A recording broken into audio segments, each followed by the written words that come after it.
बिस्मिल्लाहिर्रहमानिर्रहीम, अस्सलाम वालेकुम नाजरीन। एक बड़ी खबर यह है कि अडयाला जेल में हमले की गर्ज से आए 3 अफगानी शहरी 3 दहशतगर्दों को हिरासत में लिया है, गिरफ्तार किया है।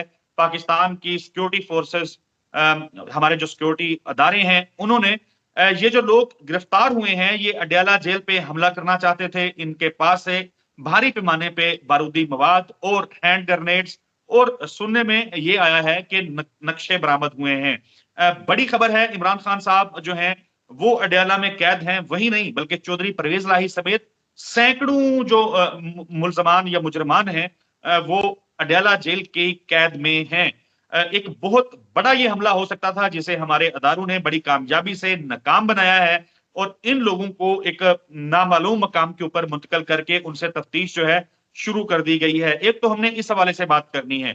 इसके साथ साथ मखसूस नशिस्तों का मामला है। सुन्नी इत्तेहाद कौंसिल या पीटीआई के हमायत याफ्ता अरकान जो जीते थे, पेशावर हाई कोर्ट ने हलफ लेने से तो रोक दिया है उन लोगों को जो मखसूस नशिस्तों के ऊपर जीते हैं, उन सीटों पे जो पीटीआई या सुन्नी इत्तेहाद कौंसिल को मिलनी थी। अब मुस्तकबिल क्या होगा, प्रेडिक्शन क्या करेंगे royal international palmist, astrologer, knowledge of सात और जफर के एक्सपर्ट, सीनियर माहिर कानून एम ए शहजाद खान साहब हमारे साथ मौजूद हैं। खान साहब, सबसे पहले तो अस्सलाम वालेकुम, कैसे हैं आप? खैरियत से? वालेकुम अस्सलाम। बिस्मिल्लाहिर्रहमानिर्रहीम। इन्नल्लाह यअमुरु बिल अदल वल ihsan। बेशक अल्लाह हुक्म देता है इंसाफ करने का और एहसान करने का। जी खान साहब, अडयाला जेल को एक बड़ी कार्रवाई से बचा लिया गया है। जब खान साहब अडयाला जेल गए थे तो आप ये बात अक्सर अपनी वीडियोस में कर चुके हैं कि वो महफूज जगह पे हैं, यहाँ पे उनको कोई खतरा नहीं होगा।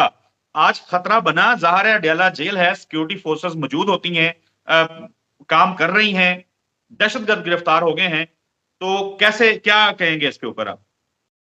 अच्छा सवाल है। और ये जाहिर है इस वक्त मौजूदा वजीर आजम शहबाज शरीफ साहब हैं। अब तो हुकूमत बन गई है, उन्होंने बना ली है, तो हर चीज का सवाल का जवाब तो शहबाज शरीफ साहब को ही देना पड़ेगा, क्योंकि अभी सदर पाकिस्तान तो आएंगे।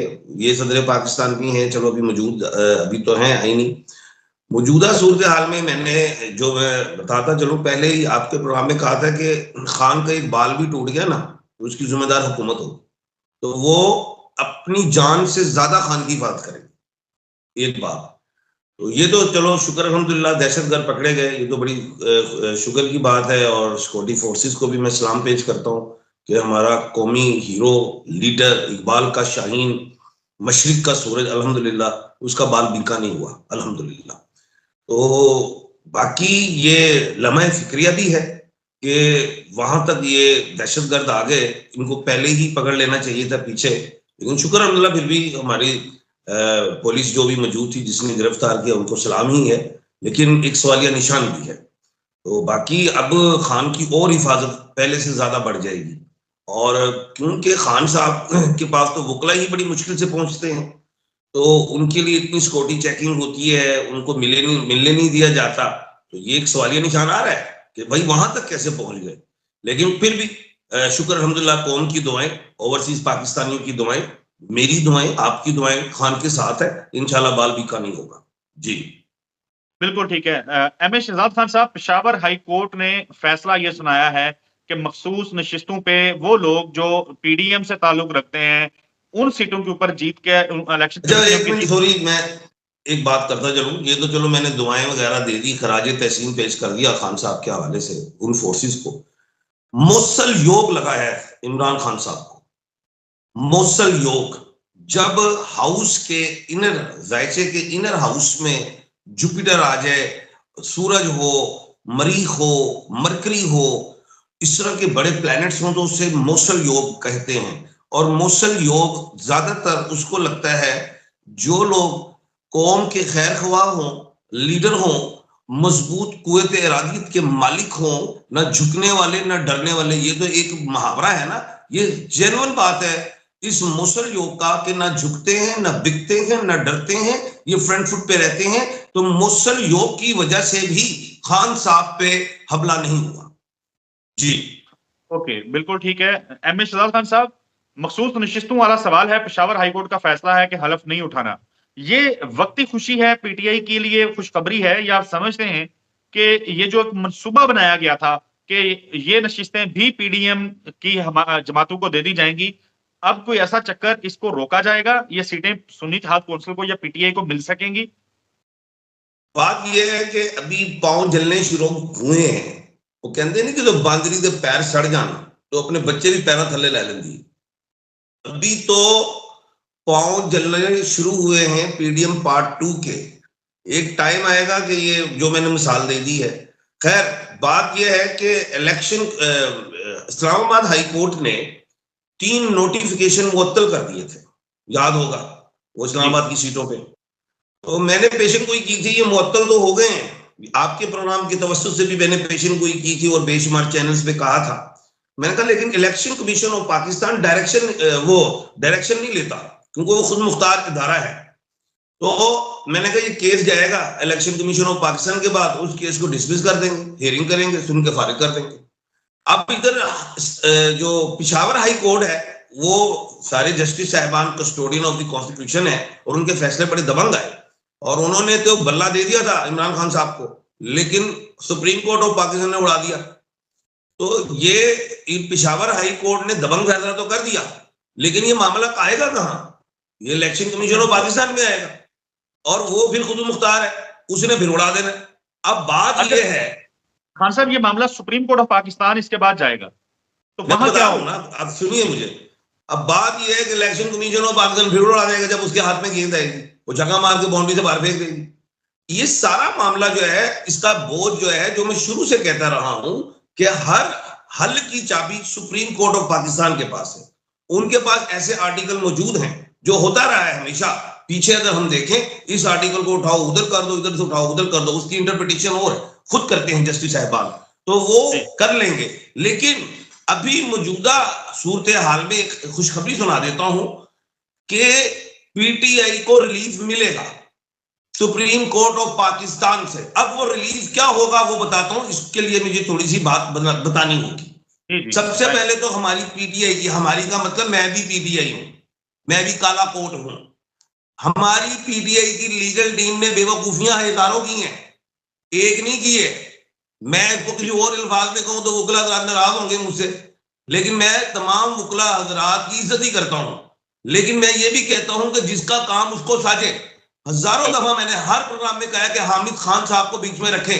अब इतनी बड़ी बेवकूफी जिसे हम कहते हैं चवल मार देनी, कि सुन्नी इत्तेहाद जो है, सुन्नी कौंसिल जिसके जो सरबराह है हामिद रजा साहब, आपको इस बात का इल्म नहीं है कि हामिद रजा साहब पार्लिमानी नहीं है।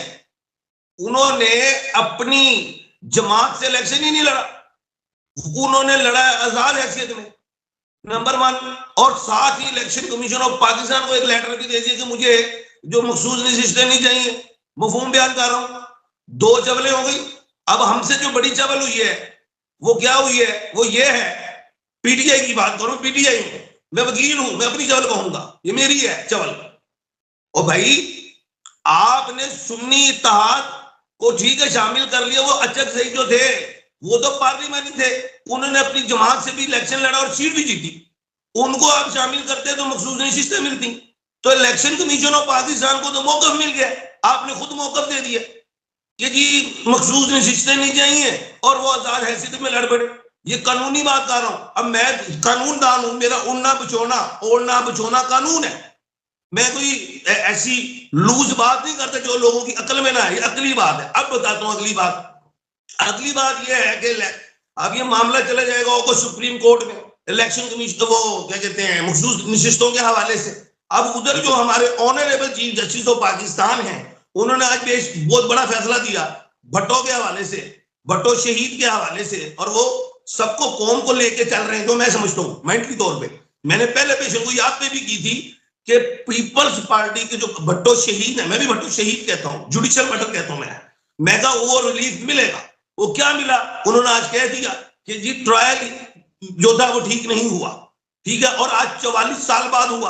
अब 44 को करते हैं 4 और 4 8। ये साल जो था, मैंने कहा था इस साल का वजीर शनि है, अब शनि का नंबर 8 है, उनको तो मिल गया। इसी तरह ही अब ये मामला मखसूस नशिस्तों का जाएगा सुप्रीम कोर्ट ऑफ पाकिस्तान, तो वो क्या फैसला देगी वो बताता हूं मैं, वक्त से पहले बता रहा हूं। अब जाहिर है अब वो ये कर सकती है सुप्रीम कोर्ट ऑफ पाकिस्तान, जो मैं समझता हूं, जाहिर है मैंने कहा मेरा ओढ़ना बिछोना कानून है, वो ये कर देगी जो पीटीआई की मखसूस रिश्ते हैं वो भारत का नहीं देनी थी किसी को भी, तो ये मामला ठंडा हो जाएगा ऐसे। जी, वहां से चीज मिल जाएगी। बिल्कुल ठीक है। इस तरह का कोई फैसला आएगा, इस तरह का कोई, ऐसे कह लें। जी बिल्कुल ठीक है, बहुत शुक्रिया आपके कीमती वक्त का। नाज़रीन, अगली वीडियोस में मजीद कुछ सवालात हैं एम ए और अभी फिर मैं एक मिनट, अब मैं फिर पावर कर रहा हूं, जब कानून छिड़ गया है तो फिर कानून छेड़ के रखांगा सोनिया। इंट्रा पार्टी इलेक्शन, मैंने कहा था एस बाबर साहब फिर आएंगे, आगे अब ये मामला भी सुप्रीम कोर्ट ऑफ पाकिस्तान जाएगा। मैं फिर पीटीआई की लीगल टीम को पावर कर रहा हूं, खुदाया वही सवाल होगा सुप्रीम कोर्ट में पूछे जाएंगे कि इलेक्शन के लिए आपने वो फीस ली, स्लिप है नहीं है, आजाद लेटर दिए, ये फाइल का पेट भर लेना। इलेक्शन, ये जो इंट्रा पार्टी इलेक्शन है, ये जो इसका जो सिंबल है सुप्रीम कोर्ट ही देगी, फैसला उधर ही होना है जी, क्योंकि इलेक्शन कमीशन ऑफ पाकिस्तान फिर उड़ा सकती है जी, जो एस एम बाबर वकील साहब आ गए हैं जी। बाबर साहब जी, बिल्कुल पेशन को ही है बब्बर शहरा फुलचड़ियां ने मेरियां। जी बहुत शुक्रिया जी एम ए शहजाद खान साहब, बहुत शुक्रिया आपके कीमती वक्त का। भुट्टो केस में एक बड़ा फैसला जरूर आ गया, फेयर ट्रायल नहीं हुआ था, आज सुप्रीम कोर्ट ऑफ पाकिस्तान ने कह दिया, लेकिन वो किरदार जिन्होंने फेयर ट्रायल रोका था उनका क्या होगा? उनको नेम एंड शेम नहीं किया, वो करते तो शायद अगर मुस्तकबिल में कोई इस तरह की चीज करता तो वो खौफ खाता। अगली वीडियो तक के लिए इजाजत दीजिए, अल्लाह हाफिज।